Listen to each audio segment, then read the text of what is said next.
আসসালামু আলাইকুম, কেমন আছেন সবাই? তো আজকের ব্লগটা হচ্ছে চাঁদ রাতের দিন থেকে, মানে ঈদের আগের দিন থেকে হচ্ছে ব্লগটা শুরু করছি। তো এখানে হচ্ছে এখানে আমি হচ্ছে মামিদের বাসায় আসছিলাম। আসার পরে দেখি যে মামি হচ্ছে ঈদের জন্য অনেক বাজার করছে।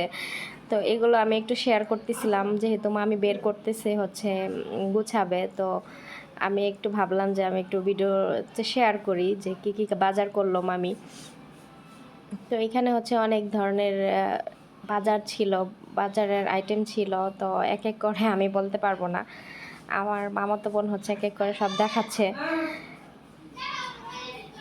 তো এটা মনে হচ্ছে পাস্তা, আর এটা হচ্ছে, তো এখানে চিনি, লবণ, তারপরে হচ্ছে দুধের প্যাকেট, নুডলস, সস, তারপরে আরও অনেক কিছু ছিল। যাই হোক, এত কিছু বলতে পারবো না। এটা হচ্ছে মনে হয় ময়দা। তো হচ্ছে, আচ্ছা, আমার এখান থেকে অনেক ব্যাক সাউন্ড আসতে পারে, কারণ বাসায় অনেক মেহমান আসছে। তো আমি ওখানে ভয়েসটা রেকর্ড করতেছি, মানে আউটসাইড থেকে হয়তো ব্যাক সাউন্ড আসতে পারে, সো কেউ কিছু মনে করবেন না। তো তারপর হচ্ছে মামি এখানে হচ্ছে নুডলস রান্না করছে ডিম দিয়ে। তো আমার আম্মু এগুলো হচ্ছে এক এক করে সবাইকে বেড়ে দিচ্ছিল। তো ঈদের আগের দিন সন্ধ্যাবেলায় হচ্ছে আমরা হচ্ছে এগুলো খাচ্ছিলাম মামিদের রুমে। তারপর নুডলস টুডলস খেয়ে হচ্ছে দেখলাম যে মামি হচ্ছে সব জামা কাপড় বের করছে। হচ্ছে মাম্মির অভ্যাস আর আমার অভ্যাস হচ্ছে একই অভ্যাস, যে একটা জামা পরতে গেলে হচ্ছে সবগুলো এলোমেলো করে ফেলি।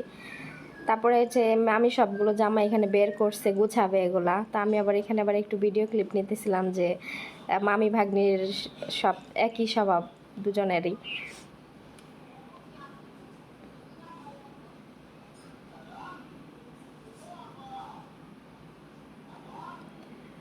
তো ওগুলো গুছাতে গুছাতে হচ্ছে মামির হচ্ছে মনে পড়ে গেছে যে তার হচ্ছে গোল্ডের দুল, তারপরে হচ্ছে পায়ের নুপুর, এগুলো পাচ্ছে না, কোথায় রাখছে। মানে সারা ঘর তন্ন তন্ন করে খোঁজার পরেও সে এগুলো পাচ্ছিল না। পরে আলমারিটা খুলে সব কিছু আবার চেক করতেছিল যে কোথায় রাখছে কোথায় রাখছে, তো কোথাও পাচ্ছিল না। লাস্টে আমার আম্মু যখন বলল যে সব কিছু, সব জামা কাপড় বের করে আলমারি থেকে তারপরে হচ্ছে আবার খোঁজো, তো সব যে বের করার পরে আবার পাইছে। তো এখানে হচ্ছে মামির যে কিছু গিফটের শাড়ি দেখাচ্ছিল, তার হচ্ছে ফ্রেন্ডরা হচ্ছে গিফট করছে, তো এগুলোই আমাকে দেখাচ্ছিল। তো বসে বসে দেখতেছিলাম আর গল্প করতেছিলাম।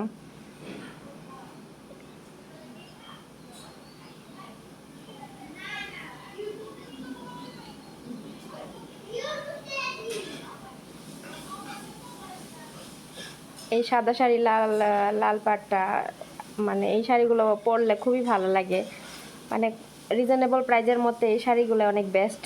কারণ এখন তো মানুষ এক শাড়ি ওয়ান টাইম ইউজ করে দ্বিতীয়বার আর পরতে চায় না। এই জন্য আমার মনে হয় রিজনেবল প্রাইজের মধ্যে এই শাড়িগুলাই হচ্ছে বেস্ট, যে একবার পরলাম পরে রেখে দিলাম, এটাই মনে ঠিক আছে। কারণ আমার আবার একটা অভ্যাস কি, যে আমার হচ্ছে হাই প্রাইজের কোনো জিনিসই আমার ভালো লাগে না। আমার হচ্ছে রিজনেবল প্রাইজের জিনিসগুলোই ভালো লাগে, যে ওয়ান টাইম পরলাম, তারপর যদি ভালো লাগে পরবো, নাহলে না পরবো। কোনো হচ্ছে প্যারা নাই, কোনো আফসোসও নাই যে এত দামি প্রাইজের দিয়ে কিনলাম আর এটা পরবো না, রেখে দিব কিংবা কাউকে দিয়ে দিব, এটা এরকম মানে ভাবনাটা মনে আসে না। তো যাই হোক, এখানে মামির সব শাড়িগুলো গুছাইতেছিল, আমিও একটু বসে বসে, আমি তো কিছু করতেছিলাম না, বসে বসে হচ্ছে ভিডিও করতেছিলাম। আর এখানে অনেক ধরনের কথা হচ্ছিল, এই জন্য সাউন্ডগুলো আর দেইনি, অফ করে আমি এখন রেকর্ডিং করতেছি। কারণ ফ্যামিলি হচ্ছে একসাথে থাকলে অনেক ধরনের কথা হয়, এগুলো হচ্ছে সোশ্যাল মিডিয়াতে শেয়ার না করাই ভালো। তো এই জন্য আমি হচ্ছে সাউন্ডগুলো অফ করে দিছি। তারপর হচ্ছে মামির হচ্ছে কিছু গয়নার বক্স বের করলো। এখানে দেখা যাচ্ছে মামি এই যে এগুলো হচ্ছে গোল্ড না, মানে গোল্ড প্লেট আর কি। এগুলো শাড়ির সাথে যে কোনো অনুষ্ঠানে, এগুলো হচ্ছে বিয়ে অনুষ্ঠান কিংবা শাড়ির সাথে পরলে এগুলো ভাল লাগে। তো এখন গোল্ড তো সবসময় মানুষের পরা সম্ভব না, আর এখন গোল্ডের যে প্রাইস, তো গোল্ড পরে গেলেও হচ্ছে নিরাপত্তা নেই। এজন্য এই গোল্ড প্লেটের জুয়েলারিগুলোই আমার কাছে বেস্ট মনে হয়। তো এগুলো হচ্ছে ডিজাইনটা অতটা মানে ইয়া ছিল না, অনেক আগের, মানে এগুলো হচ্ছে কেনা তো এই জন্য আগের ডিজাইনটা অনেক আগের হয়ে গেছে। এখন অনেক সুন্দর সুন্দর ডিজাইন বের হয়েছে। তো যাই হোক, old is old, old is gold, মানে যেটাই বলেন না কেন আগের জিনিসগুলোই ভালো ছিল। এখন আবার নতুন নতুন অনেক বের হয়েছে। তো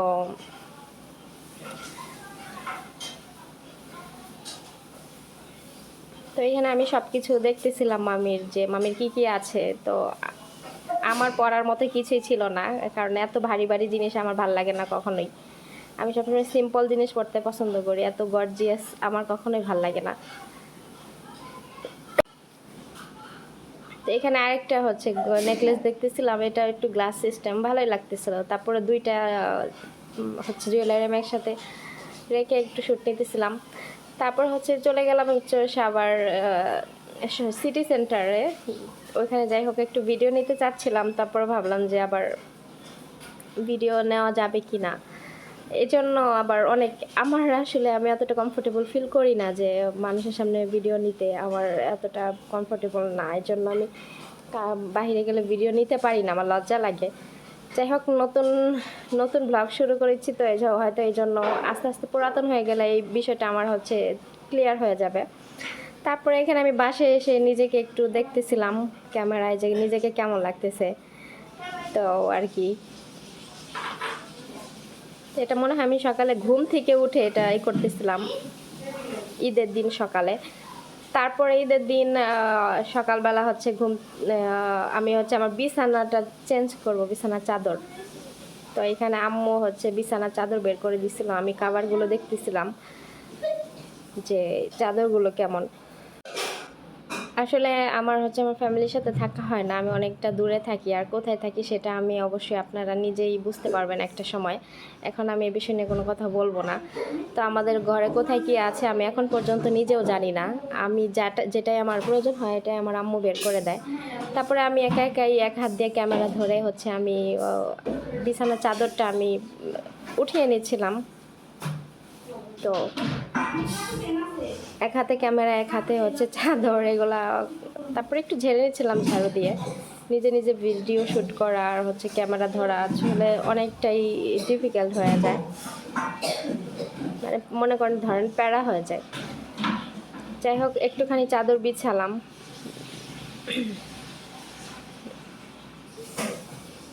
চাদরটার কালারটা কিন্তু অনেক সুন্দর, একটা স্ট্যান্ডার্ড কালার। আমি হচ্ছে কোনো কালারফুল জিনিস বেশি পছন্দ করি না, আমি সবসময় একটু হালকা কালারের জিনিস পছন্দ করি। তো এই জন্য আমার আম্মু যেটাই কিনে মানে হালকা কালারের মধ্যে কেনার চেষ্টা করে, কারণ আমি এইসব কালার বেশি পছন্দ করি।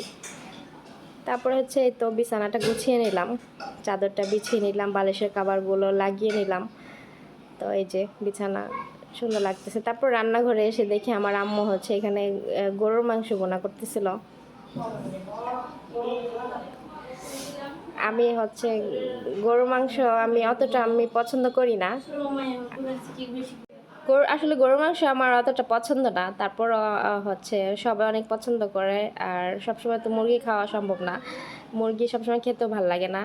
তো এখানে হচ্ছে আম্মু হচ্ছে সেমাই রান্না করছে, হচ্ছে লম্বা সেমাইটা, ওইটা বাদাম দিয়ে কিশমিশ দিয়ে রান্না করছে, দুধ দিয়ে, পানি দেয় নাই, শুধু দুধ দিয়ে রান্না করছে। তো আমি একটু ওখানে ক্লিপটা নিলাম।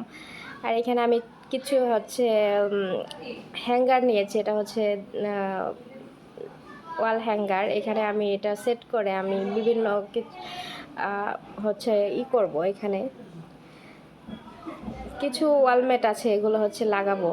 এই জন্য আমি হচ্ছে এইগুলো কিনে নিয়ে এসেছি, কারণ এই বাসাটা তো নতুন এসেছি আমরা, এখানে কিছু মানে হ্যাঙ্গিং করার মতো সিস্টেম নেই।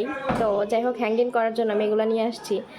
তারপর যখন হ্যাঙ্গিং করলাম তখন এই ছোট ওয়ালমেটটা মনে হয় আরেকটু উপরে দিলে, দুইটা একসাথে মিশিয়ে দিলে ভালো হতো। কিন্তু পরে হচ্ছে আমি দূরত্বটা একটু মানে স্পেসটা একটু বেশি হয়ে গেছে, এর জন্য তেমন একটি লাগতেছিল না। আর ওইটা উঠানো যাবে না, উঠালে আঠাটা নষ্ট হয়ে যাবে। তারপর আমি উঠানোর জন্য চেষ্টা করতেছিলাম কিন্তু উঠাতে পারতেছিলাম না। যাই হোক, তারপরে এখানে আমি একটু শ্যুট করে নিলাম যে আমি এই যে হ্যাঙ্গিং করেছি এগুলো একটু দেখেছিলাম। তারপরে এখানে একটা হচ্ছে সূরা ইয়াসিনের একটা ওয়ালমেট ছিল, এটা আমি আমাদের ঘরের জানালার উপরে দরজা সোজাসুজি হচ্ছে সেট করতেছিলাম, যে রুম দিয়ে ঢুকলে যেন দেখা যায়। তারপর আরও কিছু হ্যাঙ্গার কিনেছি, এগুলো হচ্ছে রান্নাঘরে হচ্ছে ওই টাইলসের সাথে ওয়ালমেটগুলো সব হ্যাঙ্গিং করার পরে কিছু হ্যাঙ্গিং বেঁচে গেছিলো, তো এগুলো রান্নাঘরে একটু করে দিলাম আমি, যে কাপগুলো যাতে রাখা যায়, তো করছি। তারপর হচ্ছে এখানে আমার ভাবি আমাদের জন্য সেমাই বাড়তেছিল, খাবো সকালবেলা, সকাল না তারপরে দুপুর, তখন মনে হয় 12টা বাজে না 11টা বাজে জানো। ঈদের দিন, এটা ঈদের দিনের কিছু ক্লিপ, মানে ছোট ছোট ক্লিপ আমি নিয়ে একটা ব্লগ বানিয়েছি, সব মানে চাঁদ রাত থেকে ঈদের দিন পর্যন্ত দুপুর পর্যন্ত ছোট ছোট ক্লিপ নিয়েছি আর কি, কারণ আলসামি লাগতেছিল ভিডিও করতে, আর 2 দিন যাবত আমি কোনো ভিডিও পোস্ট করি নাই, তো একটু একটু ক্লিপ নিয়ে নিয়ে রেখে দিছি। এডিট করার হচ্ছে আলসামির জন্য এডিট করা হয় না, এর জন্য ছাড়তেও পারি না। যাই হোক, সেমাই আমি খেয়ে নিলাম।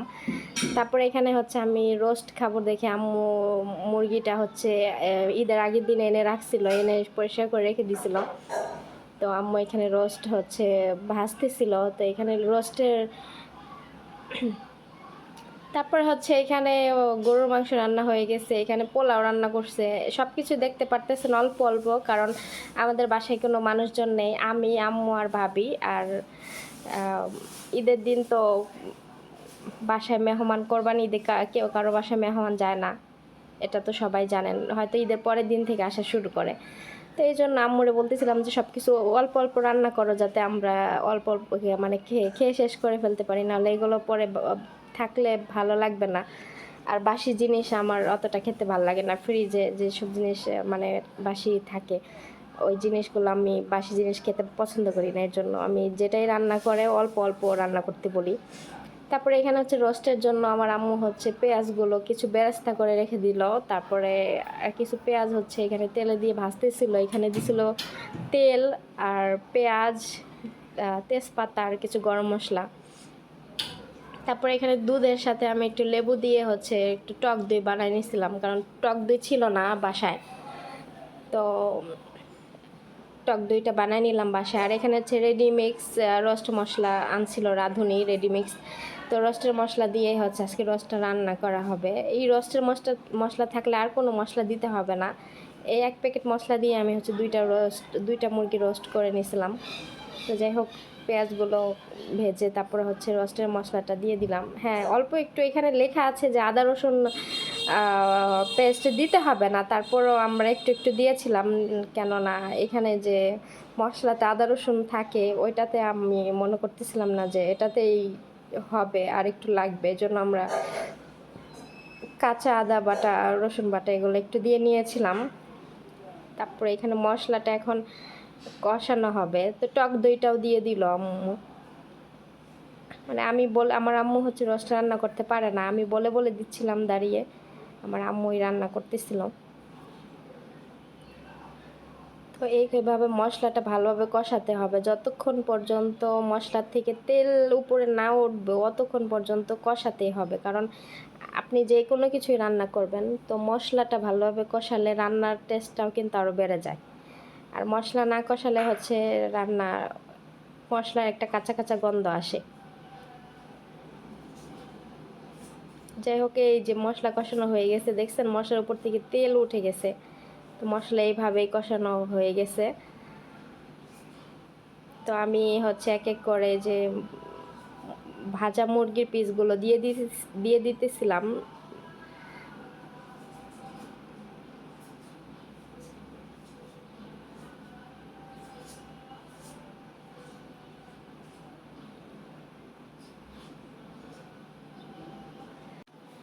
এটা কিন্তু হচ্ছে ব্রয়লার মুরগি না, এটা হচ্ছে ওই লেয়ার না পাকিস্তানি একটা মুরগি বলে, যে রোস্টের যে একটা মুরগি পাওয়া যায় ওই মুরগিটা হচ্ছে এটা। যাই হোক, আমি অত কিছু নাম জানি না, আমার আম্মু বাজার করে সেই জানে। তো ওই মুরগিটা এটা একটু একটু সিদ্ধ হতে হয়তো টাইম লাগে, একটু পানি দিতে হবে এখানে।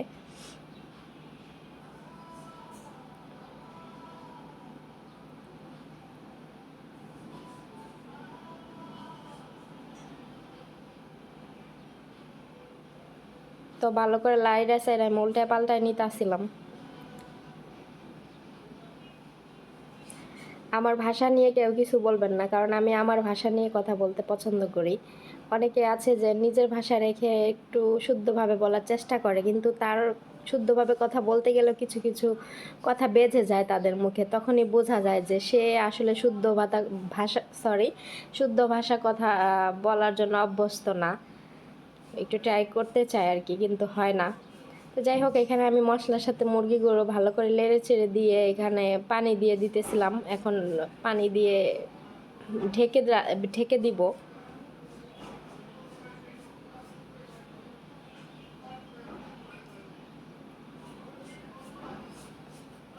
কারণ এটা হচ্ছে ওই সব লেয়ার মুরগিটা, তো এটা সিদ্ধ হতে একটু সময় লাগে।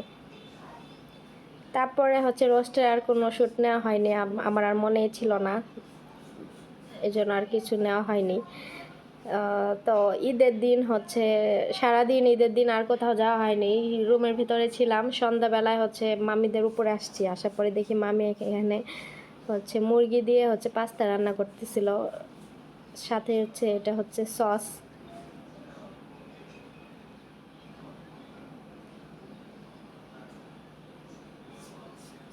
তো পাস্তাটা একটু বেশি সিদ্ধ হয়ে গেছে, এই জন্য একটু দেখাচ্ছে। আর একটু শক্ত হলে পাস্তাটা একদম ঝরঝরা হতো, একটু নরম হয়ে গেছে। তো যাই হোক, খাওয়ার পরে তো সব পেটেই চলে যাবে, নরম আর শক্ত কি। তারপরে এখানে হচ্ছে চা বানাচ্ছিল, এটা হচ্ছে ঈদের দিন সন্ধ্যার নাস্তা ছিল। তো এখানে পাস্তাগুলো সব বাটিতে বাটিতে বাড়া হচ্ছিল সবার জন্য।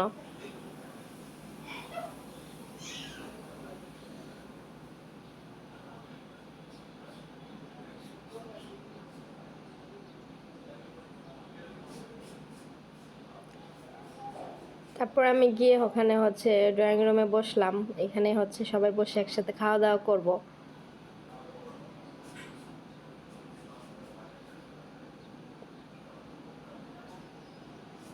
তো পাস্তার সাথে হচ্ছে চিকেন পাস্তার সাথে ছিল সস, খেতে ভালোই লাগছে, খারাপটা।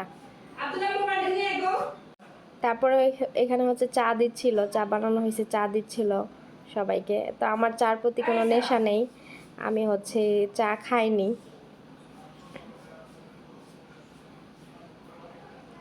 যাই হোক, আজকের ভিডিও এ পর্যন্তই। সবাই ভালো থাকবেন, আল্লাহ হাফেজ।